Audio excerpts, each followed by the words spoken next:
As 'n mens nederigheid beoefen, help dit jou om te floreer en veral vandag se tema dan nederig as leier. Nou in 'n wêreld van vinnige verandering word van leiers verwag om dikwels alles te weet en vir alles altyd seker te wees.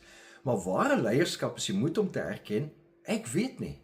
En onthou, leierskap is beïnvloeding. So jy kan 'n leier wees in jou gesin, oral waar jy in 'n situasie leiding neem, raak jy die leier. Wanneer iemand wat in 'n posisie is om leiding te gee, sy of haar beperkings erken, word ruimte geskep vir ander se wysheid. Opvallend skryf Jakobus in Jakobus 3 vers 13: Is daar 'n wyse en verstandige mens onder julle? Dan moet hy of sy dan dit toon deur goeie gedrag en deur dade wat van nederigheid en wysheid getuig. Die ware kenmerk van wysheid is nederigheid.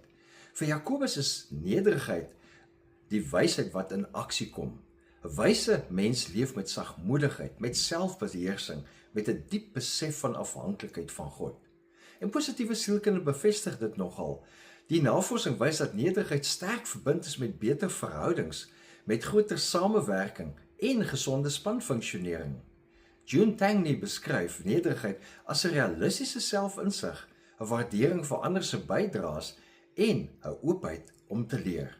Dis presies die soort leierskap wat mense inspireer om saam te groei. So ware leierskap lê nie in beheer of mag of posisie nie, maar in die vermoë om ander te lig, hulle te inspireer. Wanneer jy nederig lei, word jy 'n kanaal waardeur God se wysheid en God se vrede vloei. En dan floreer jou werksmense, jou span, jou gesin, jou gemeente, jou gemeenskap saam met jou. En so skep dit 'n lewenshouding wat ander mense laat voel, hulle word gesien en gehoor. Dit skep 'n veilige ruimte vir eerlike gesprek.